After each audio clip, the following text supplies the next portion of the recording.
well-known author once said, quote, "Real leaders are ordinary people with extraordinary determination." We're here today to celebrate the life of Richard Mitchison. Along with Barbara, myself, and my family, my sister Rhonda, I want to thank each and every one of you for attending today. So, voice will crack a little bit to start, all right? I'm not used to this minute, so it's very humbling. My name's Rick Mitchison. Richard Mitch Mitchison was my dad. I'm thankful to be able to lead this celebration today. And I'm going to put it here. There we go. All right. I'm thankful to be able to lead this celebration today, and I hope I can do a good job. I'm a little nervous, as you can tell. We'll have to look at my notes quite a bit today, but as soon as I get on a roll, I get much better. So be patient with me. And trust me, I'll end up probably talking more than what you want to hear from me today, but I'll try and keep it short. While preparing for our event today, I did some research and tried to find out what the right protocol is for a celebration of life. And I finally decided after some thinking that we're not going to do what the Google internet site say, but we're going to do the way Dad would want it and have some fun today, okay? We're not going to be quiet, we're not going to be somber, we're not going to be sad. Except for maybe one little part at the end there. We want to have a good time, share some laughs, and share some stories, okay? I do have some more quotes to share with you that will help you recognize Dad's contribution to the community and to his country. I don't want to confuse all of you, but about 95% of you knew him as Mitch, but he grew up in Oklahoma as Dickie. So I'm going to be switching between Dad, Mitch, and Dickie. So just hang in there with me, okay? Right. You didn't get time to watch the picture presentation at the beginning that rolled through. There's another presentation at the end, and please enjoy that during the potluck. So, there's a memory table over here that we put together for some forms. If you have a special memory that you'd like to share, that we can put into a book, appreciate that after the event and stuff, okay? We got a little memento table back at the back in case you haven't had time to look at this time in the service and contributions to the Navy and the community. A lot of neat pictures and a lot of neat things back there. If you haven't found it, the bar's over here. Doug's manning the bar. Appreciate that, Doug. And the restrooms are in the back, and the potluck will be going on right after the event today. Again, welcome. I'd like to thank all of Mitch's friends, family, and co-workers that he's had in the past years. In particular, I'd like to welcome some special guests, okay? We've got my cousin and Dad's niece, Sandy Bell, and her husband Richard from Norman, Oklahoma. Please welcome them.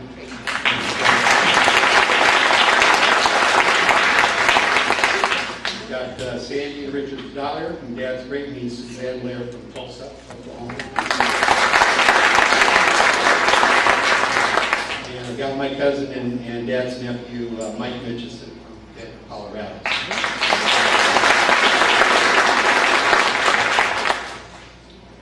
Richard Allen Mitchison was born January 3rd, 1939 in Bradley, Oklahoma, a small farming community about an hour south of Oklahoma City.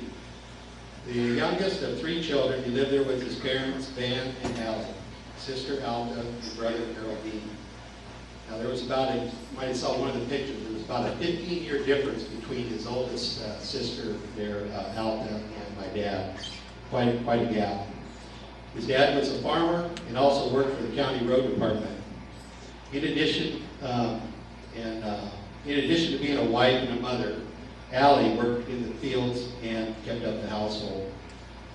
All had preceded him in passing. During the summers growing up in Oklahoma, Dad worked in the fields and around the farm.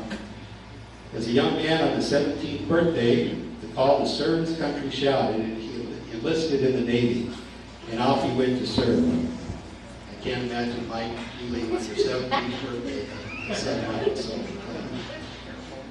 Talking from my cousin Sandy the other day, we think it wasn't more of a call to serve, but more of motivation to get away from the hot Oklahoma summers and work in the fields. While assigned on board the aircraft carrier USS Boxer in Bremerton, he met and married my mother Nancy in 1957, and along came me in 1958. says applause right here. All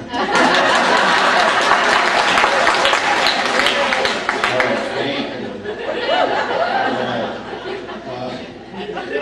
All right. Later, while stationed at Whidbey Island Naval Air Station in January 1963, Mitch was involved in a plane crash at Kodiak Naval Air Station in Alaska. He was one of 5 survivors out of a crew of 12. You might have noticed the scars from the burns on his arms, neck, and the one ear. We've got the official Navy incident report on the back table back there. I brought it, shared with you. And finally, it's something my dad never, one time in my life, I remember never seeing the report. And just recently, Barb gave it to us to look at reading. It's pretty, I don't know how you say it, but to survive a tragic event like that, to lose friends, it's pretty amazing. So, after recovering from his injuries, his next assignment was on recruiting duty in the home state of Oklahoma in Oklahoma City. While there, in 1964, my sister Rhonda was born.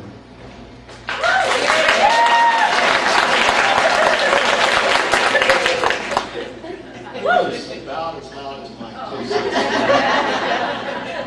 right. In 1968, with the past bad experience with Naval Air, Dad decided to go the other way and join the Navy submarine service. And we moved to Hawaii so he could serve on board the USS Stonewall Jackson. Dad continued with assignments to the Bureau of Personnel, Washington, D.C., and then retired as a senior chief yeoman in 1975 from Mare Island Naval Shipyard, assigned to the USS Seawolf, SSC 575. If any of you have read Blind Man's Bluff in the Cold War and where the USS Seawolf was in the early 70s, you'll know where he was. Pretty interesting. In 1975, after his retirement, we moved to Paulsbo in my grandmother's summer home on Hood Canal, a place we had come many times on vacation. In 1975, Paulsbo did not have one single stoplight. Population less than 2,500, a ferry ticket to see how it costs less than $3, and no kids out in the mall. Big night on the town for my family was a hamburger from the old Crazy Eric's across the bay, and then catching a movie at the Alamo Theater right across the street here, or a game of bowling at the Paulsbo bowling alley that we used to have for those people who were. There was no highway between Bremerton and Paulsbo. A lot has changed. As a retired vet, he was looking for a job, and the then Mayor Leibig hired him on to the Paulsbo Public Works Department, where he worked his way up the career ladder to the position of Public Works Director. Martin Luther King Jr. once said, quote, "The ultimate measure of a man is not where he stands in moment of comfort and conveniences, but where he stands at times of challenge and controversy." In 1985, the call to serve the community rang loud, and he was elected mayor, where he served continuously until retiring in 1999. A crucial period for growth, management, and yet preservation of Paulsbo's heritage, character, and charm. A #1 priority in his life, I know that. He had a passion to serve the people. What I learned most about my dad was that he wasn't in the business of politics or government, nor the business of public works. He was in the people business. He listened, he cared, he aided, he supported, he recognized, he motivated, he passionately and he compassionately served the people. He was always good for a hug and a smile. Even after retiring from a suit and tie to the comforts of bib overalls, he was still able to give, he was still Paulsbo's greatest ambassador, and his biggest enjoyment and pride was to be able to give a Paulsbo pin to a resident, a visitor, or somebody just walking down the street that he just met. He was proud of Paulsbo. He daily drove this route, as most of you know, through the streets of Paulsbo so that he could let Danny and the guys at Public Works know about a broken street sign or a lost street drain. He loved those guys. And I talked to you earlier, Dan. Thanks for being here. You guys meant a lot to him. In June of 1977, he married Barb at their home on the Mola waterfront. Working together, they both increased their voluntary service to the Sons of Norway, Paulsbo Historical Society, and the Friends of the Library. and enjoyed hosting get-togethers with friends and family. Friday, November 19, 2010, Richard Mitch Dickey Mitchison passed away after a very long battle with Hicks disease and prostate cancer. Today, Saturday, January 15th, we gather to celebrate his life and to share. Thank you.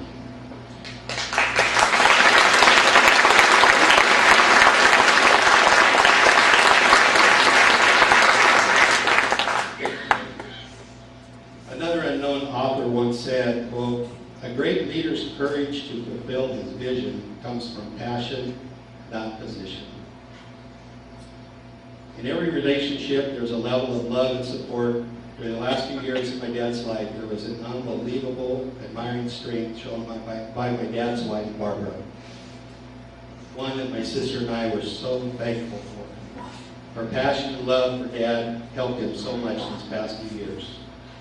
It is with honor and love that I introduce Dad's wife, Barbara. Thank you all for coming and supporting it. That's a memory of Mitch, just does live on. I think he could best be characterized as an extraordinary, ordinary man. He never forgot his somewhat but humble beginnings as an Oklahoma farm boy, where he learned the principles of a hard day's work, integrity, honesty, and love and concern for his friends and family, and trusted his own judgment of what was right and good. I met Mitch at a time that could be considered late in both our lives, and I fell totally in love with him immediately, as he did with me.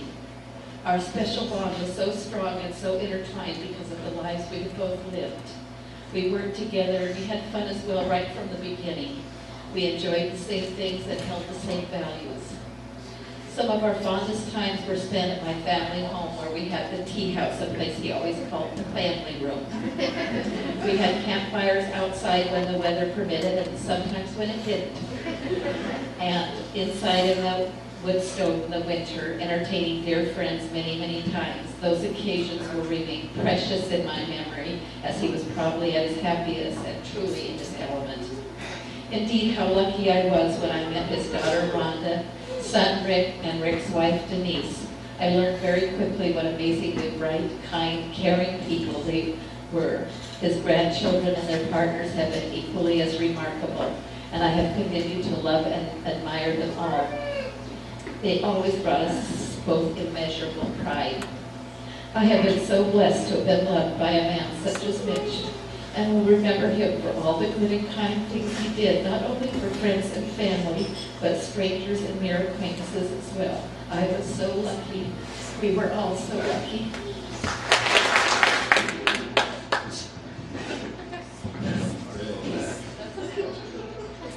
All right, thanks. Okay, our next speaker served on the city council beginning in 1998.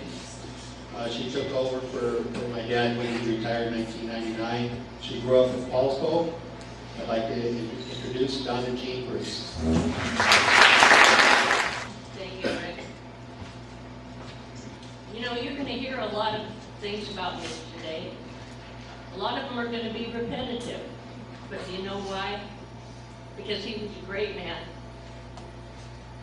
He always had a big smile. And when he greeted you, it was with a very firm handshake.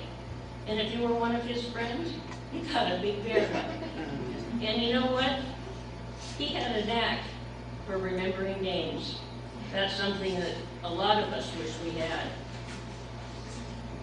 Mitch gave up his position as Public Works Director to become mayor, just when the city needed a strong mayor and a good leader. When the comprehensive plan was updated, he had a vision of what Paulsville could become in the future, and was instrumental in getting the Old Haver property designated as a development zone, with one corner set aside for Olympic College. Then he worked very, very hard to make sure Olympic College came to Paulsville, and it did. Mitch was one of the best mayors we've ever had. And those of us who followed knew we had big shoes to fill and a whole lot to learn. Mitch was a great person to work for and with. He was fair And even if he didn't agree with you and your opinions, his friendship never wavered. We sure are going to miss him. Okay, our next guest speaker came to my family's lives at a real time of mixed and high emotions. He was referred to us by friend and attorney Jeff Tolman. Matt was an unanswered prayer and helped us so much above the call of duty performing his job. He's a plausible kind of guy. I like him and admire him so much that I don't tell any more attorney jokes. It is a great pleasure that I introduce Dad's attorney, Matt Lucas. I first met Mitch on March 26, 2009. It was a pretty memorable day for me. In fact, the press was there to cover my meeting with him. King 5, Channel 4, Kids Have Sun, the Herald.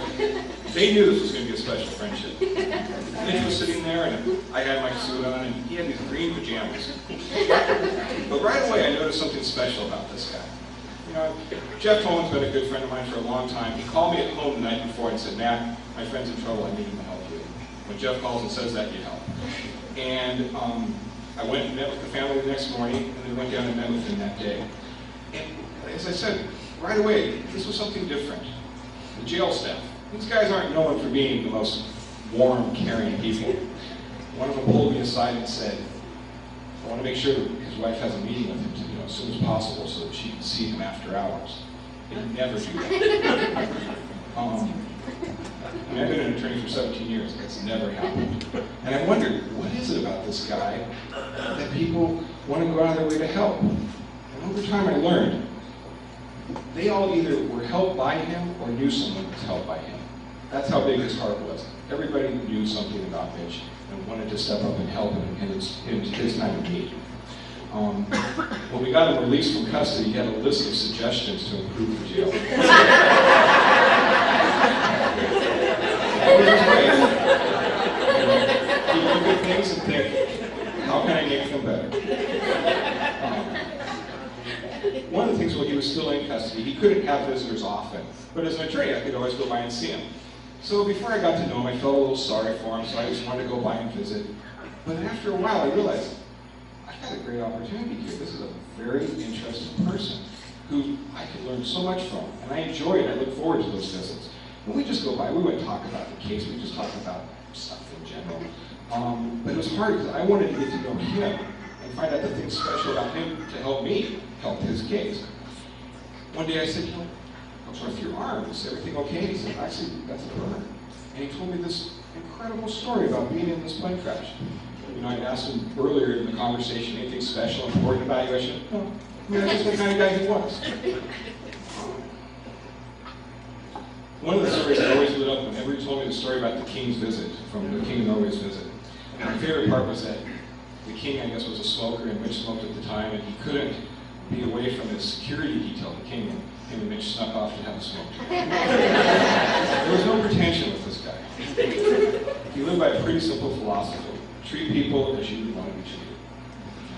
When he was in the hospital a few weeks ago, I went by for a visit. The family was, I guess, Barb had been there earlier, and the kids were coming later, and so it was just him, and all the nurses came in, and they were checking the machines and taking blood and making sure his pills were taken. And Mitch pointed at me and pointed at one of the nurses and said, "You better watch out, this guy's my lawyer." He did it with a twinkle and a smile. And at first I thought, you know, doctors and lawyers, you don't want like oil and vinegar. But you know, he had this twinkle about it, and everything was okay. In fact, by the time they left, Mitch had me helping the nurse with her speeding ticket the next day. He had this way of finding someone in need, someone that could help, and getting them better. I was always amazed at how people would stop me and say, "How's Mitch? How's Mitch?" The sheriff, Steve Ward, "How's Mitch?" Every time I saw him. I couldn't walk into Central Market without someone saying something. When I was at the library one day checking out, the woman looked at my card and said, "Are you Mitch's lawyer?" "How's he doing?" My brother-in-law, Sean, one day, he pulled me aside. And he said, "You know, because Sean grew up here in Paulsboro, he really kept me out of a lot of trouble. When I was a kid, I was making a lot of bad choices. He pulled me aside and said, "Kid, shape up, you're better than that." And that meant a lot to me when John said that. Every time I go to the courthouse here, everyone at the court would ask me, "How's Mitch doing?" All the Paulsville clerks, they all knew him. How is he? What's going on? One of the clerks told me a story about her first day at the job, when Mitch was still mayor. She got to work her first day, and who was waiting to greet her as she got pulled into the parking lot? Mitch. "Welcome to the city. Let me show you around." That meant so much to her years later. My family and I, we attended Vinland Church up the road with where Muriel Williams went, and Muriel would always have very long talks with me about Mitch and Paulsville, and I really started to get a better understanding of what the city meant to him. And I guess when you ask me, what do you think the most about Mitch? It's his love of the city of ours. We were both transplants here. We came from someplace else. But I always saw the magic of Paulsville, and I can't really articulate it. I can't explain to people why I love living here. But Mitch understood that, and he understood it better than I will. I hope I can understand as good as he does someday. If you ever had the chance to hear him talk about the city, you understand too. And when I first met Mitch, my office was in Silverdale, and in October of 2010, I moved right downtown. You can see my office right out this window. And I love walking down the streets of this city. I love going by the shops, going to the restaurants, and I love the fact that they're all owned by my friends and my neighbors and my acquaintances. They're not some chain here or there. I have two boys, 8 and 10, and I love the fact that when they are older, they're going to look back and say, "Paulsville's my hometown." They don't get it now, but they will someday. And I know that Mitch is a huge reason why I love this town and why it's the best place a person can raise their family. Mitch may have moved on to his next big adventure in life, but his lasting memory is this great city of ours. Thank you.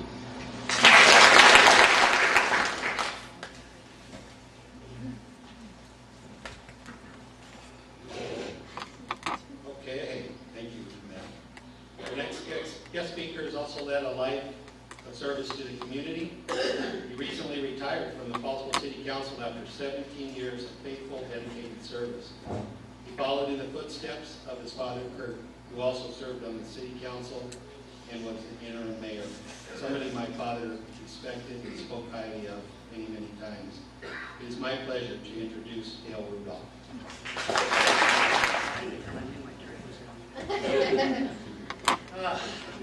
I've got notes, so I'm going to have to refer to my notes or I'll just take it from last year. I'm really proud to be able to be here, and I'm glad I got asked, and I think I asked first that I wanted to be able to speak. Mitch spoke at my father's funeral. Well, it was almost 20 years ago now, and it meant so much to our family that he would do that for us. Mitch was a hero to the community. He was a hero to me. If you weren't here in Paulsville in 84, 85, you just can't imagine what that really means to the rest of us. But Paulsville was in a terrible time. The public asked 5 of the 7 council members and the incumbent mayor to resign. I, at the time, was working in Seattle. People would come to see me at work and say, "Hey, I saw your dad or your hometown on television last night." It was humiliating. It was awful. Then Mitch stepped in to clean that mess up, had to bring us back. Our reputation, of course, was totally shot in the entire community, and that's kind of where he started out. And if we learned only one thing in terms of the politicals anyway, from that 84, 85 experiences, we don't fight in public. And you'll see councils, Bay Ridge, Port Orchard, Bremerton, you'll see them fighting in public, but we in Paulsville have promised ourselves never to do that. Oh, we fight. But we're not going to fight and tear at each other in front of the public. It's humiliating. As you know, as most of you know and have read, even in the program today, Mitch was involved in a number of significant things. I was thinking even today, if you could take yourself back to, say, 1980, and now look 30 years later, it's unbelievable the number of things that have happened in Paulsville, almost all of which, in one way or another, Mitch touched. College Marketplace, the Powder Hill, which is most known as Boxlight, where Central Market is, 10th Avenue corridor. the revitalization of Viking Way. Olympic College, of course, is a huge thing Mitch was very much in the center of. And a lot of people may not realize this, but Highway 305, which I'll mention again in a moment.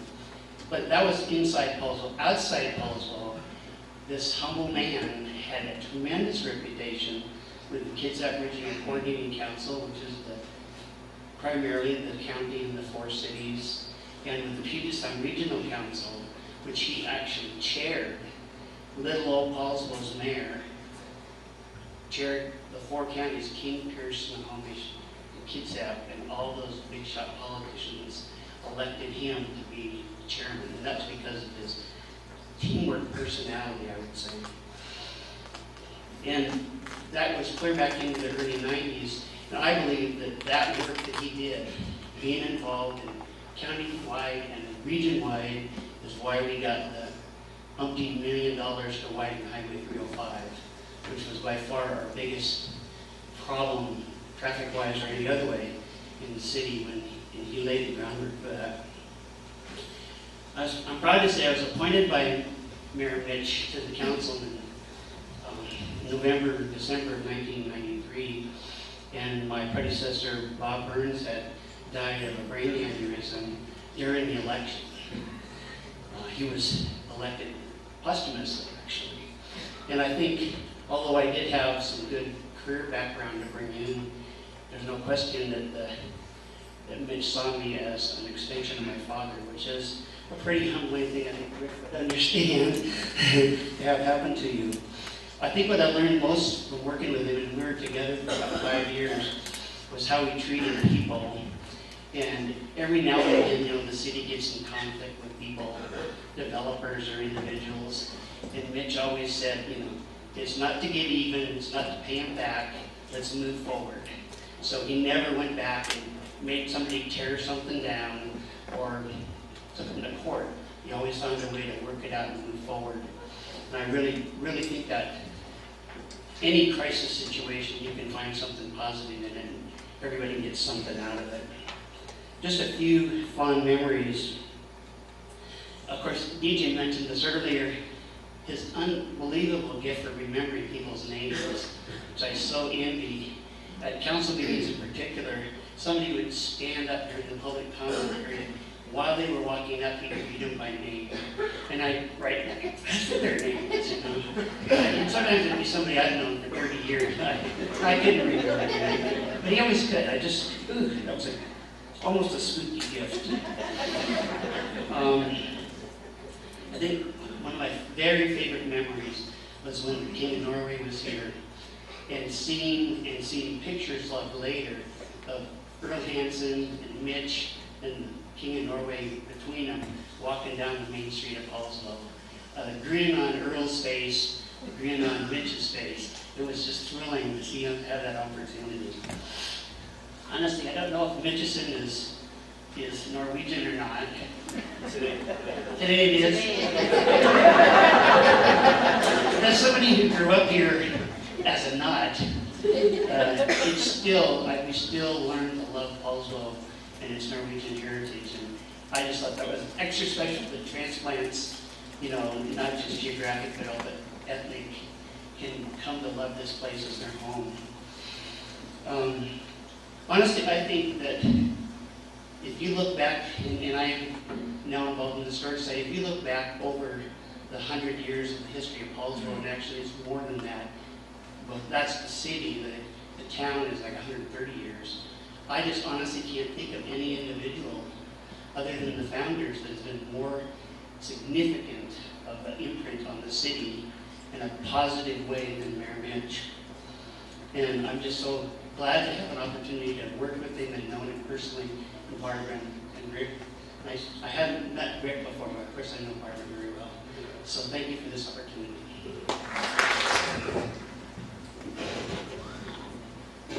Okay, this isn't a quote, this is kind of a poem called Leadership by Mary Lou Anderson, April 1970. Talking about dad's leadership abilities and skills. Leaders are called to stand in that lonely place between the no longer and the not yet, and intentionally make decisions that will bind, forge, move, and create history. We are not called to be popular. We are not called to be safe. We're not called to follow. We are the ones called to take risks. We are the ones called to change attitudes, to risk displeasures. We are the ones called to gamble our lives for a better world. Our next speaker is Mayor Becky Erickson. She was born in Seattle and raised on Lake Meridian in Kent. She put herself through college, graduated from the University of Washington with a degree in economics in 1979. She was elected to the City Council of Paulsville in 2008 and elected to the position of mayor in January of 2010. Becky and her husband Jerry have 2 teenage children, Katie and Joe. I think I got that right. Their farm on Knoll Road has been in the Erickson family for over 50 years. Jerry graduated from North Kitsap High School in 1970 and has lived in North Kitsap County all his life. She fell in love with Paulsville when her husband introduced her to his home in 1990. She's a businesswoman working as a small business manager for over 30 years. Her most recent experience in the private sector was as the Director of Operations for Bainbridge Graduate Institute. She loves Paulsville and is deeply humbled and honored that the citizens of Paulsville have put their trust in her to be their mayor. It's my pleasure to introduce to you Rebecca Becky Erickson.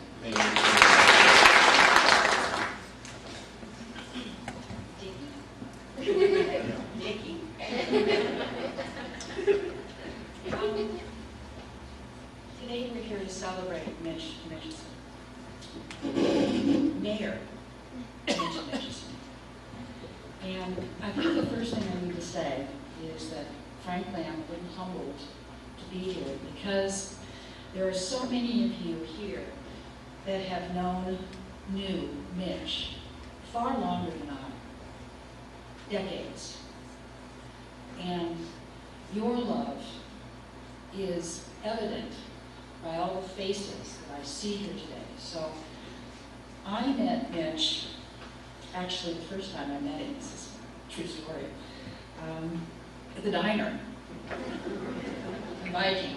My husband and I were having breakfast, and Mitch came out of the kitchen with a big stack of egg cartons, and for the fire starters. And he sat down next to me, and we started to talk, and about just all kinds of general things, happy conversations. And you know, he had that smile, it was like, and he just exuded the love of people. And if there's one memory I have of Mitch, it's that incredible love of people every day, everywhere he went. Now, I'm sure that we people, probably annoyed the heck out of him sometimes, but most of the time, the times I saw him, he loved people. And so there I am sitting at the diner with my husband and eating blueberry pancakes, I think. Mitch is sitting and we're talking, we're going back and forth. And no politics though, just people talk, normal people talk. And he took off and we left. And I thought, wow, what an amazing human being. Because he just glowed with happiness. He was so happy. Well, then things got serious politically. I was on the city council when I decided to run for mayor. Anyway, I decided.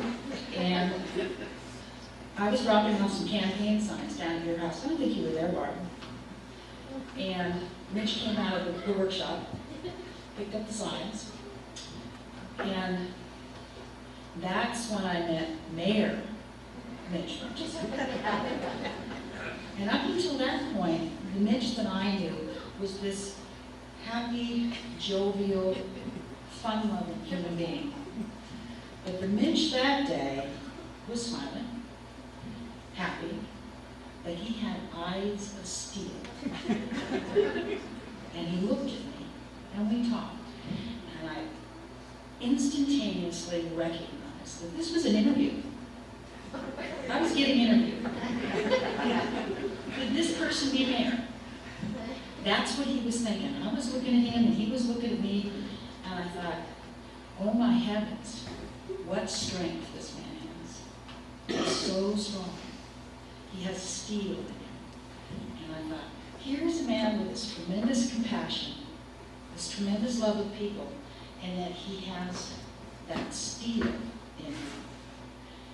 I thought, wow, can I be married? How do you have those two qualities?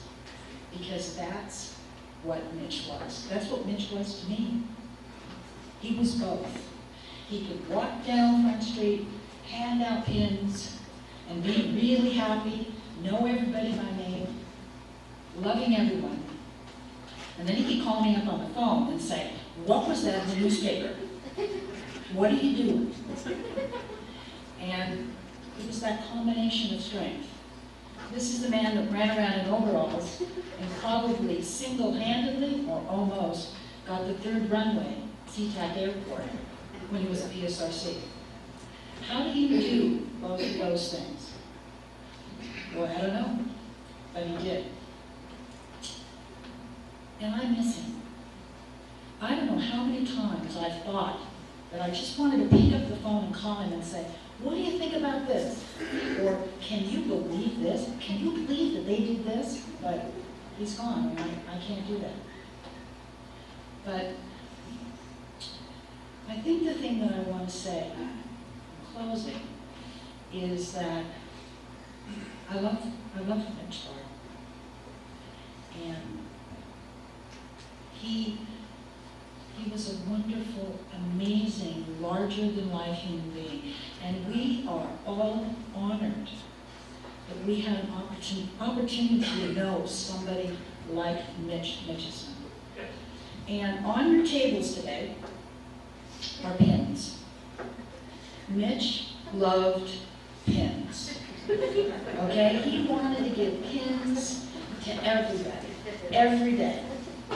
And they were a symbol of our town, and he was proud of our town. So I give him pins, and he'd take the pins. So take the pins, and when you take these pins, you give them to people. And every time you give somebody a pin, you think about Mitch Mitchison. And I got more. I got a bunch more at City Hall. You come to City Hall, I'll give you pins, and you give out pins. And as I said, every time you give out a pin, you think about Mitch. Thank you. Becky, I know you passed the test, because I don't live in the city limits, and he had me vote for you, so you did really good. In light of that, about the multiple pins, I saw my dad come to tears only twice in my life, and after the mayor had recognized Dad at the opening of the new city hall and presented Barb with the customized pin. Next day, Barb shared it with us, and the next day at Belmont Terrace, I visited with him and talked to him about what a really cool pin it was, and he teared up and stuff. It's amazing what that meant to him, so thank you very much for that. He told you it was going to be fun. All right. Couple things. It's interesting that when my dad passed, Barb shared something with me that I didn't know about my dad, and that is that he loved bagpipe music and loved in particular one song. So please be patient. We're getting towards the end there, and I know the ladies are getting ready for the pop-up, but we got one song to play here. Okay, thanks.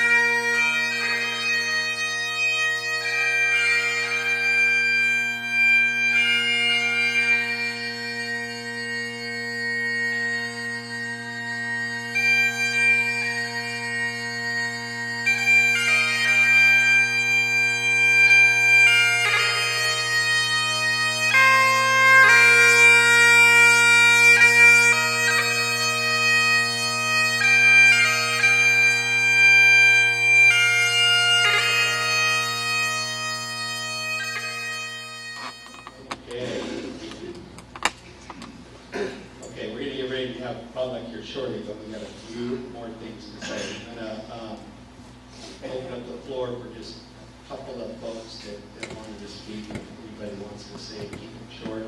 Got one or two folks. And my son Mike asked to be the first, so if I could introduce Mitch's grandson, Michael. Is that a southern song? It's hard to follow that song. Good afternoon, I'm Mitch's son, grandson Michael. I want to first thank this community for your continued support and kind words through this tough time. Over the past couple of months, we've heard many stories from family members to complete strangers about what Mitch or Dickie meant to them. As my father reiterated earlier, he was a man of character, driven by passion to serve others. It's no doubt that my grandfather's commitment to this community was palpable.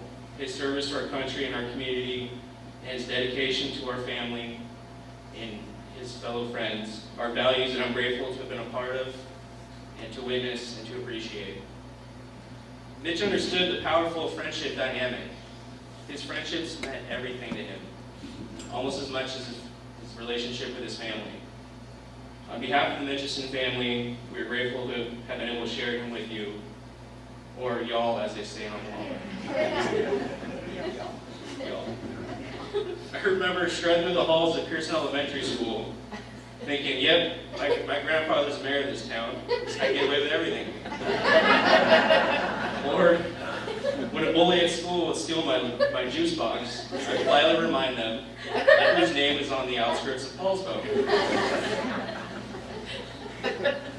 You know Mitch is in the room and you see everyone with a cold beverage, exchanging stories, laughing, appreciating life, and bowling on the Nintendo Wii.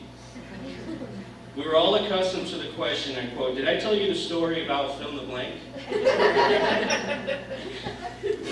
You know you received an email from Mitch when you quickly cover your computer monitor in hopes that no one saw anything, especially your boss.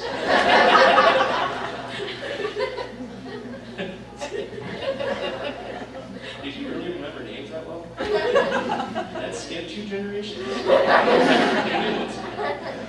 You know, you received an email from Mitch when you were afraid to forward it. Although we deleted 75% of those emails, I think we will all miss them.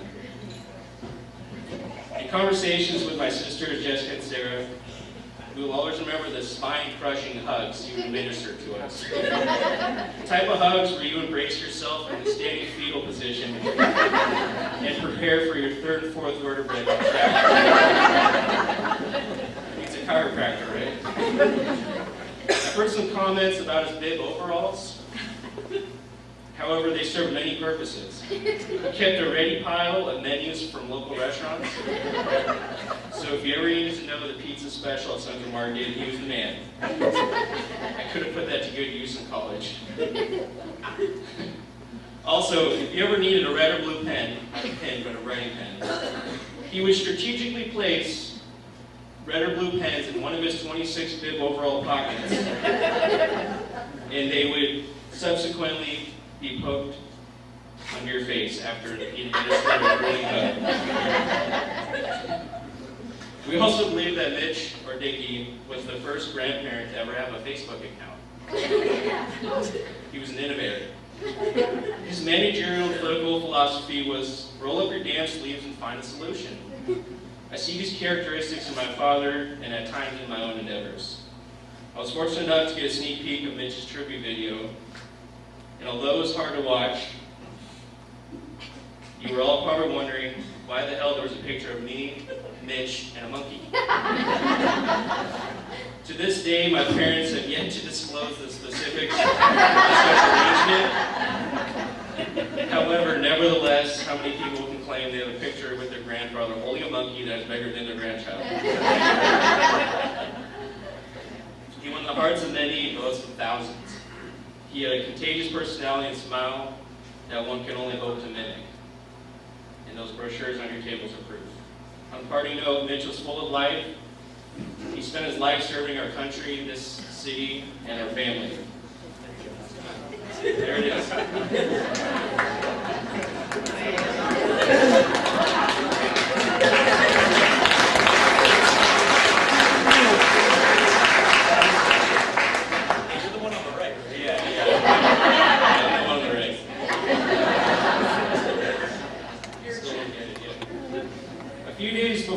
passed, I remember him just as always as I remembered him.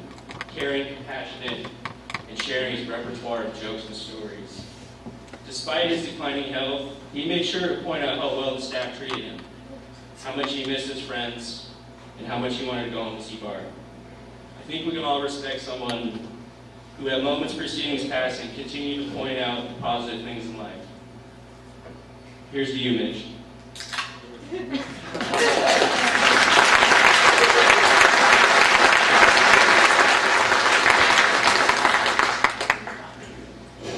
Okay, Mike, you're 25.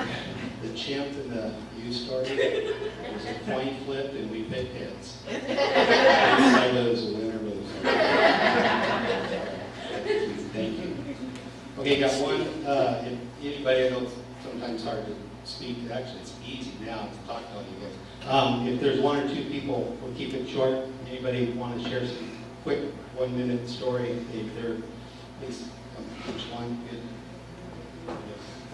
And then Mary, you'll be second, and we'll wrap it up. Sorry, we got one more.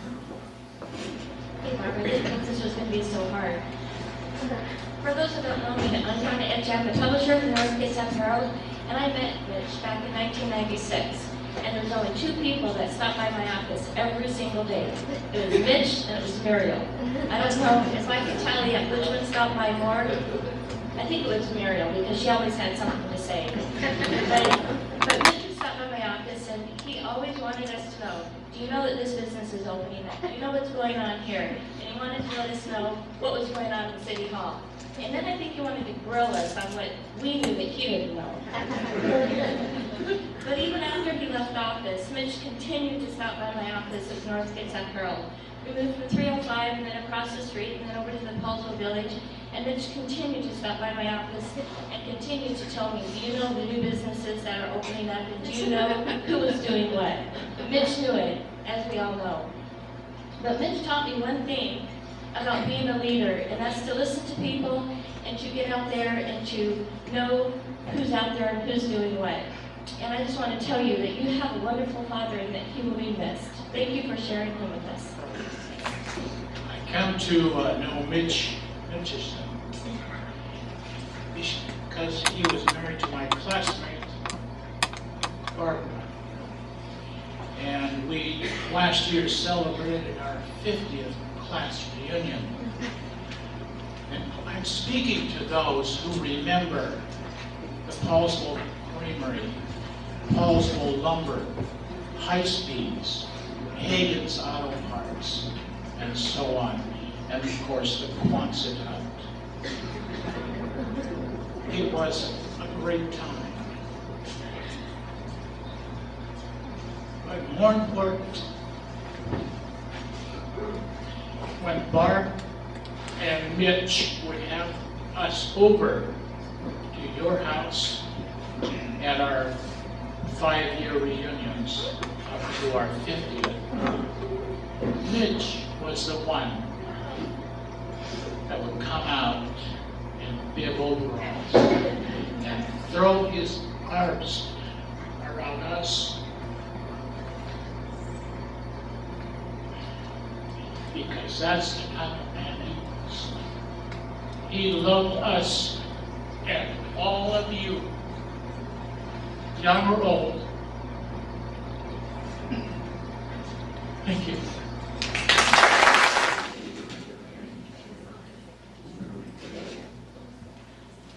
I love Mitch. And when I first moved here back 30-some years, and we were having a midsummer fest up in the park, and I was carrying all the food up on the hill. And he came along and he said, "Man, what are you doing?" And I told him, and he said, "No, I will do that. You just stay up there and take care of the food." I said, "Oh, thank you." So we went along with it, and then when we got all through, he said, "What's your name?" And I said, "I'm a new member here, and I am Mary Spray." And I said, "What's your name?" And he says, "I work for the city, and I'm Mitch." And he said, "You know, you are very nice. I think we'll be the best of friends forever." And we are friends for over 30 years. I've been Mitch's friend. Okay, we're going to move on. That was great. I'm sure a lot of others would like to talk, so please share after the potluck. We'll start wrapping this up. So we're almost done here. Okay. Right now, I'd like to say many thanks, and I know I'm going to forget folks, and I'm going to kind of group you together, but I'd like to thank the Sons of Norway, in particular Vicki, Doug. Thank you, helped a lot.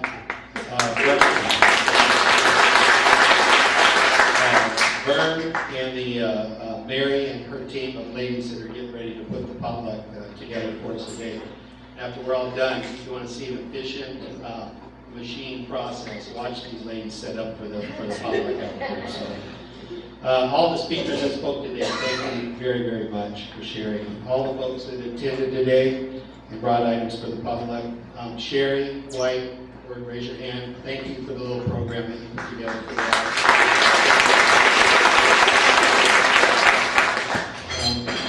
My daughter Jessica and son-in-law John for the many hours I put together the scan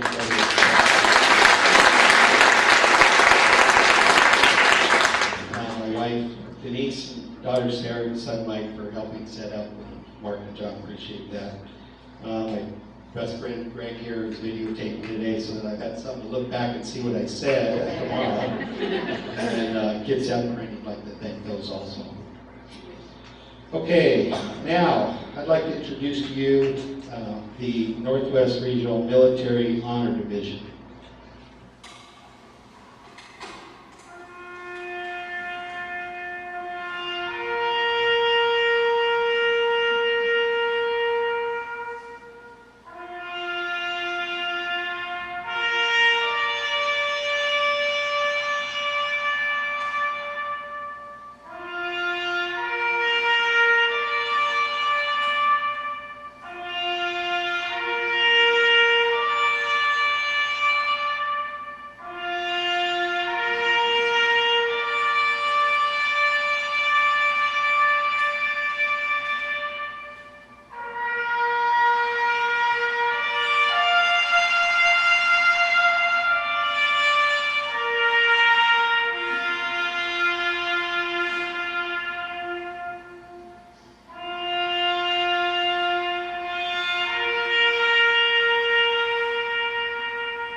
Thumbs up. Everybody. May you rest in peace. Thank you so much for coming. And if you'll give the potluck folks a few minutes to set up, I appreciate you guys showing up today. Thank you very much.